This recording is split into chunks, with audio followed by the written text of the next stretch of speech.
All right, everyone, welcome to our deep dive into the world of lotions. You know, that stuff we put on every day without even thinking about it. Well, be ready to think about it because it turns out lotions are way more interesting than I ever realized. We dug into some great sources for this one. Skincraft, the Center for Research on Ingredient Safety, Wikipedia. Even found some historical tidbits from Gloves in a Bottle. Oh, and of course we had to get a little medical advice from Medicinet. So are you ready to get smooth? Absolutely. And I think you'll be surprised by what we learned. Lotions are so much more than just smelling good. They have a long history and a whole lot of science behind them. Okay, so let's start with the basics. What exactly is lotion? Is it just like fancy scented water or what? Well, it all comes down to viscosity. Yeah. You know, how thick or thin a liquid is. Honey has high viscosity, water has low. Lotions, according to Wikipedia, are low viscosity topical preparations. So they're thinner than creams or gels, which have more water. So it's all about the consistency. Okay, I got it. But here's where it gets really interesting. Gloves in a Bottle talks about ancient Egyptians making lotions. And get this, they used animal fats and even bread. Can you imagine? It's true. And as strange as those ancient recipes sound to us now, they show us that humans have been moisturizing and protecting their skin for a long time. Which leads to the big question. Why do we use lotion? I mean, soft skin is nice, but I'm guessing there's more to it. Definitely. Both Skincraft and Medicinet emphasize lotion's main purpose is moisturizing and protecting our skin. Lotions help prevent moisture loss, which is so important these days. Think about it. Hot showers, dry air, harsh weather. Our skin is constantly being stripped of its natural oils. Yeah, it's like our skin is under attack. No wonder Gloves in a Bottle says lotion is practically a necessity in the modern world. But how does it actually work? How does lotion do all that protecting and moisturizing? It's all about the ingredients. The Center for Research on Ingredient Safety breaks down the typical lotion into 8 key ingredient types. Each one plays a specific role in keeping our skin healthy. 8. Okay, break it down for us. Sure. First, you've got emollients, which smooth and soften the skin. Then there are emulsifiers, which keep the lotion from separating. And of course, fragrances, which make it smell good, the fun stuff. Right. But there's also humectants, which attract moisture from the air and draw it into your skin. And occlusives, which act like a sealant, trapping that moisture in. So it's like a 1-2 punch. Attract moisture, then lock it in. Clever. What about the other 3 ingredient types? Well, there are pH adjusters, which ensure the lotion is compatible with your skin's natural pH. Preservatives to keep it fresh and prevent bacteria from growing. And solvents, which help all the ingredients blend together smoothly. Wow. Okay. That's a lot going on in that little bottle. Some of those ingredients sound pretty intense. Like I've seen lanolin oil and dimethicone on ingredient lists. What are those all about? Lanolin oil is actually derived from sheep's wool. It's a great emollient and occlusive, so it smooths the skin and locks in moisture. If you have dry skin, lanolin oil is your friend. Dimethicone, on the other hand, is a silicone-based polymer. It creates a kind of protective barrier on your skin. Like a mini force field for your face. That's cool. But with all these different ingredients and types of lotions out there, how do we know which one is right for us? I mean, we all have different skin types, different concerns. It's a great question. And it's something that Skincraft, Medicinet, and even Wikipedia all talk about. Basically, lotions are formulated for different skin types: dry, normal, and oily. Okay, that makes sense. But here's something I've always wondered. Skincraft mentions that even oily skin needs moisturizing. Why is that? I think oily skin would have enough moisture already. That's a common misconception. Even though oily skin produces more sebum, our skin's natural oil, it can still get dehydrated, especially if you use harsh cleansers or live in a dry climate.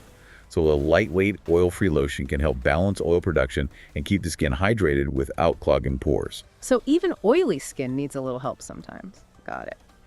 What about other things we should consider when choosing a lotion, like SPF, allergies, that kind of stuff?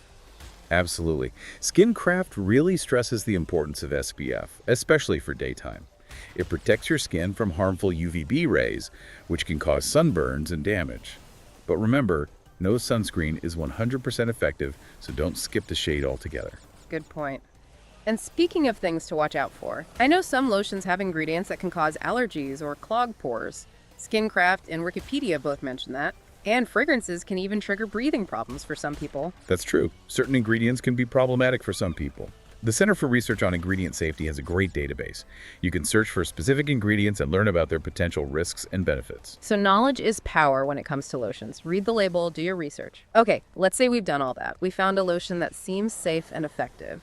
Any tips on how to apply it for maximum benefit? Actually, yes. There's a common myth that lotion works best on dry skin. But Medicine Net says applying lotion to damp skin after a shower is much more effective. Wait, really? Why is damp skin better? It's all about absorption. When your skin is dry, the cells are less able to absorb moisture. But when it's damp, those cells are like little sponges ready to soak up all the good stuff. So, all this time I've been doing it wrong. It's a lotion revelation. And we're just getting started. Speaking of getting started, let's move on to The potential downsides of some lotion ingredients. I mean, we talked about allergies and irritations, but there's more to it than that. Oh, yeah. Like what? Well, remember those ancient Egyptian lotions we talked about? Gloves in a Bottle mentions one that had benzopyrene in it. Benzo what? Benzopyrene. It's a really toxic, carcinogenic substance. Definitely not something you want to be putting on your skin. Yikes. That's a good reminder that just because something is natural doesn't mean it's good for you. Exactly. And while modern lotions are way safer than those ancient recipes, it's still important to know what's in the products we use. Okay, so how do we do that? How can we be more informed about what we're putting on our skin?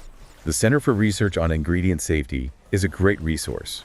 They have a database where you can search for specific ingredients and learn about their potential risks and benefits. Oh, that's awesome. I'm going to have to check that out.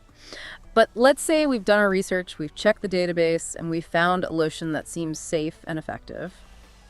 How do we know for sure if it's right for us? Well, there's no one-size-fits-all answer when it comes to lotions.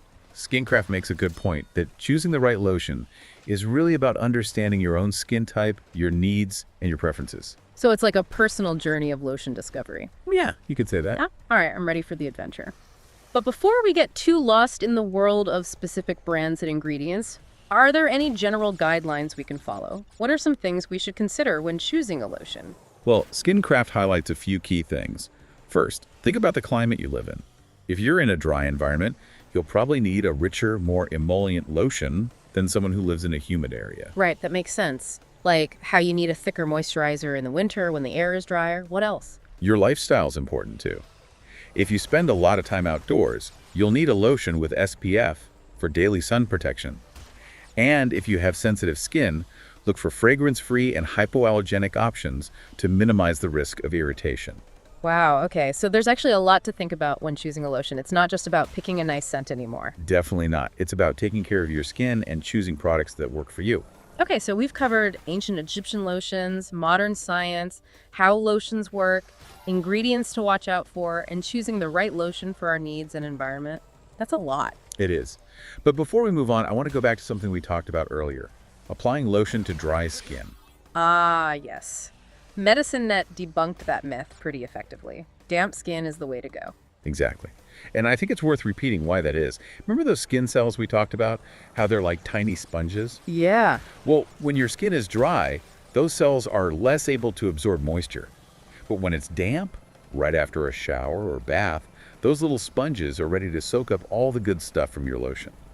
So if you're putting lotion on dry skin, you're not really getting the full benefit. Pretty much. You're missing out on the deep hydration that damp skin allows. Wow, I'm so glad we talked about that. It's amazing how such a small change in our routine can make a big difference. It really is. So, damp skin all the way from now on. Absolutely. But before we go any further, I'd love to hear your thoughts. Now that we've done this deep dive into the world of lotions, do you think you'll change your approach to choosing one? Or maybe even try making your own with natural ingredients, like our ancestors did? That's a great question. I definitely feel more aware of what goes into my lotions now. I'm paying more attention to the ingredients and making sure they're right for my skin. As for making my own lotion, I might have to give it a try. It could be fun to experiment with natural ingredients and see what I can come up with. I think that's a great idea.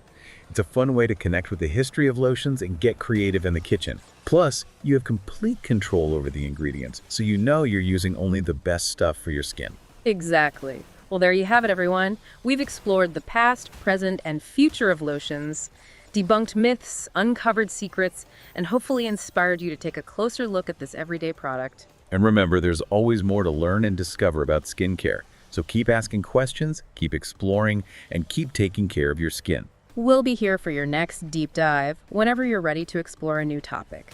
Until then, happy moisturizing. You know, thinking back, I feel like I never really gave much thought to lotion. I just kind of grab whatever smelled good or was on sale. Never really stopped to think about the ingredients or if it was even right for my skin. I think a lot of people do the same thing. It's easy to get overwhelmed with all the options out there. Totally. But after all this, after this deep dive, I feel like I finally get it. I actually understand what to look for in a lotion. And hopefully our listeners do too. I hope so. It's so important to be informed, especially about something we put on our skin every day. Absolutely. So, is there anything else we should touch on before we wrap up this lotion adventure? I think we've covered just about everything. But I do want to leave our listeners with one last thought. Now that you know more about what goes into lotions and how to choose the right one, do you think you'll change how you shop for them? Or maybe even try making your own, with natural ingredients, kind of like those ancient Egyptians we talked about. It really makes you think, doesn't it? I know I'm definitely more aware of what's in my lotion now, and I'm way more likely to actually read the ingredient list before I buy something. As for making my own lotion, well, I might just have to give it a try. It could be fun to experiment with different natural ingredients, see what I can come up with. That's the spirit. It's a great way to get creative and connect with the history of lotions. Plus, when you make your own, you know exactly what's going on your skin. Exactly. Well, that's it for our depth dive into the world of lotions. We've gone from ancient Egypt to modern science, uncovered the secrets of ingredients, and hopefully learned a thing or two along the way. And remember, this is just the beginning. There's always more to learn and discover about skincare. So keep asking questions, keep exploring, and keep taking care of your skin. And if you're ready to dive into a new topic, we'll be here for your next deep dive. Until then, happy moisturizing, everyone.